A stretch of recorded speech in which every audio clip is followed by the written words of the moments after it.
இது தவறான முன்னுதாரணம். இதுவரை தமிழக வரலாற்றிலே இல்லாத ஒன்று.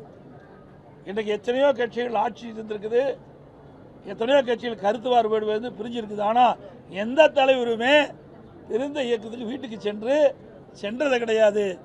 ஆனால் ஆரம்ப காலகட்டத்திலே தவறான பாதையிலே என்னைதான் தமிழக வெற்றி கழக தலைவர் சென்று கொண்டிருப்பது உண்மையிலேயே வருத்தம் அளிக்கின்றது என்பதை இந்த நேரத்தில் பதிவு செய்ய விரும்புகிறேன்.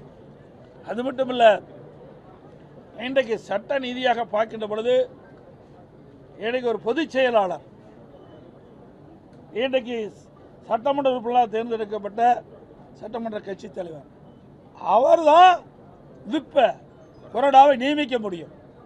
அப்படி நியமிக்கப்பட்ட கொறடா தான் எங்கள் அனைத்து இந்திய அண்ணா திராவிட முன்னேற்ற கழக சட்டமன்ற உறுப்பினர்களுக்கு இன்றைக்கு நம்பிக்கை ஒரு தீர்மானம் வருகின்ற பொழுது அதை எதிர்த்து வாக்களிக்க வேண்டும் என்று முழுமையான தகவல் கொடுக்கப்பட்ட பிறகும் அவள் எதிர்த்து வாக்களிக்க என்று சொன்னால் அங்கே குதிரை பேரம் நடைபெற்று கொண்டுதான் பலர் தகவல் பரவுகிறது, பேசப்பட்டு வருகிறது.